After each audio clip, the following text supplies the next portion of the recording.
Assalamualaikum warahmatullahi wabarakatuh. Salam solusi, solusi untuk diskusi. Perkenalkan, saya Ditya Nabila dengan NIM 0601232053. Di video kali ini saya akan menjelaskan apa sih itu korupsi dan bagaimana solusinya bagi kita sebagai generasi muda agar tidak terjangkit atau terlibat dalam perbuatan korupsi. Nah, teman-teman, korupsi itu merupakan tindakan penyalahgunaan kekuasaan atau jabatan untuk keuntungan pribadi atau kelompok tertentu dengan cara melanggar hukum dan norma sosial.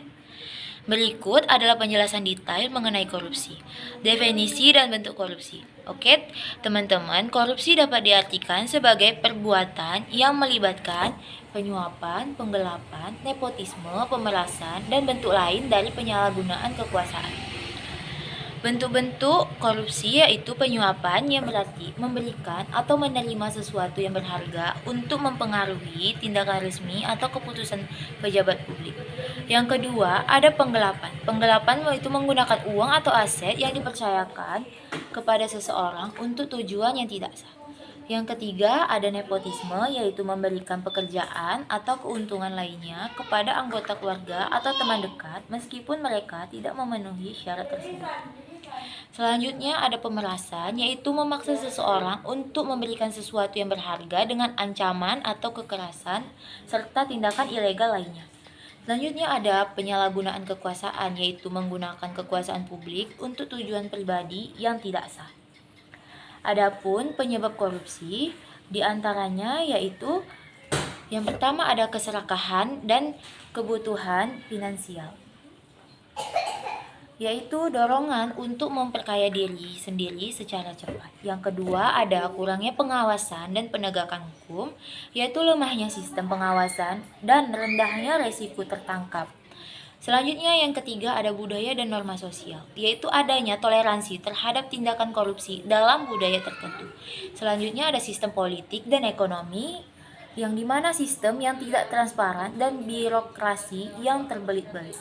Selanjutnya ada kurangnya pendidikan dan kesadaran, yaitu rendahnya tingkat kesadaran masyarakat tentang bahaya korupsi.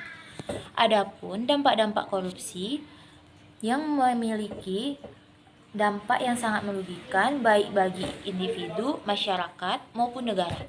Dampak tersebut meliputi yang pertama ada dampak ekonomi, yaitu menghambat pertumbuhan ekonomi, mengurangi investasi, dan meningkatkan biaya transaksi.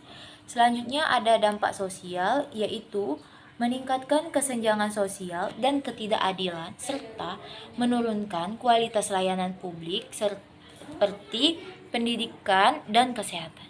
Selanjutnya ada politik, yaitu mengurangi kepercayaan publik terhadap pemerintah dan institusi, serta menghambat pembangunan demokrasi.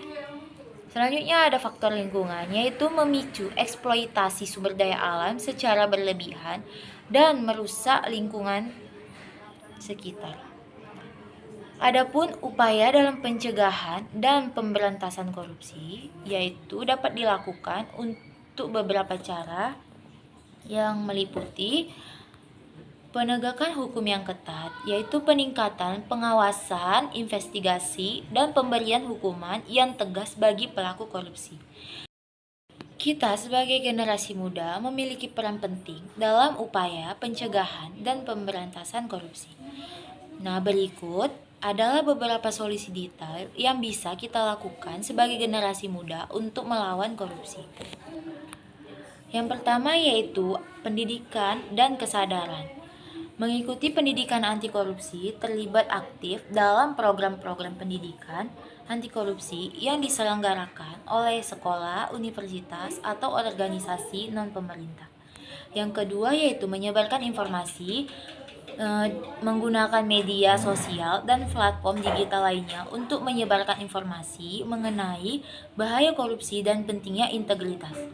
Selanjutnya ada diskusi dan debat, yaitu berpartisipasi dalam diskusi, debat, dan seminar mengenai isu korupsi untuk meningkatkan pemahaman dan kesadaran di kalangan sesama kita, yaitu generasi muda. Yang kedua ada keterlibatan dalam organisasi anti korupsi. Ini meliputi bergabung dengan organisasi atau komunitas anti korupsi yaitu menjadi anggota aktif dari organisasi non-pemerintah atau komunitas yang fokus pada pemberantasan korupsi.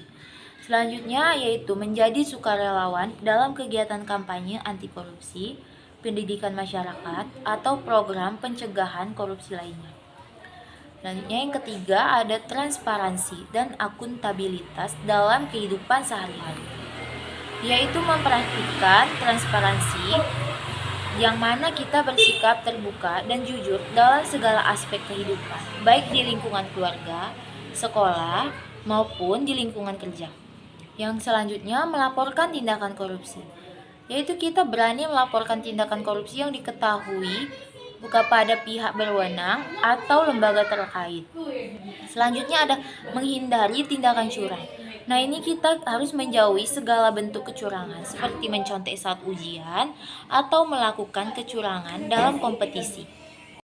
Korupsi memiliki berbagai karakteristik yang dapat dikenali dalam berbagai situasi dan konteks. Beberapa penjelasan detail mengenai karakteristik korupsi. Yang pertama yaitu penyalahgunaan kekuasaan. Terbagi menjadi penyalahgunaan posisi. Korupsi sering terjadi ketika seseorang menggunakan posisinya untuk keuntungan pribadi. Ini bisa terjadi di semua tingkat pemerintahan dan sektor swasta. Selanjutnya ada ketidakseimbangan kekuasaan terjadi ketika seseorang memiliki kekuasaan yang cukup besar untuk membuat keputusan tanpa pengawasan yang memadai.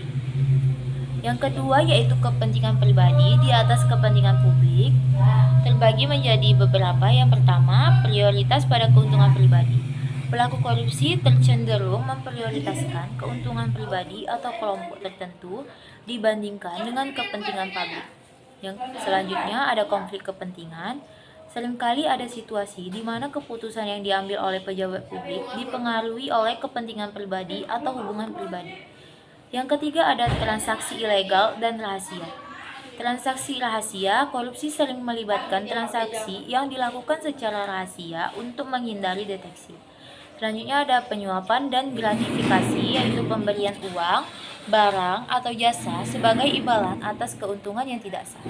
Yang keempat yaitu manipulasi informasi, terbagi menjadi beberapa yaitu ada pemalsuan dokumen, mengubah atau memalsukan dokumen untuk mendukung tindakan ilegal.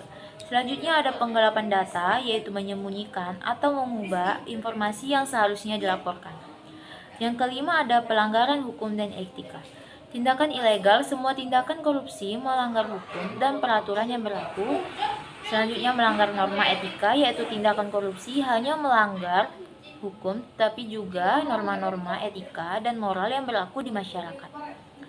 Yang keenam ada dampak sistematis yang meliputi kerusakan sistematik. Korupsi merusak sistem dan proses yang ada seperti sistem keuangan, sistem keadilan, dan sistem pemerintahan. Pengaruh luas dampaknya tidak hanya dirasakan oleh individu yang terlibat, melainkan korupsi juga melibatkan langsung tetapi juga oleh masyarakat luas dan perekonomian negara. Selanjutnya yang ketujuh ada mekanisme tersembunyi yang meliputi struktur jaringan. Korupsi sering melibatkan jaringan yang kompleks dan terorganisir yang mencakup berbagai tingkat pemerintahan dan sektor, yaitu taktik penyembunyian menggunakan berbagai taktik untuk menyembunyikan jejak seperti penggunaan perusahaan cangkang, rekening bank di luar negeri, dan nama palsu.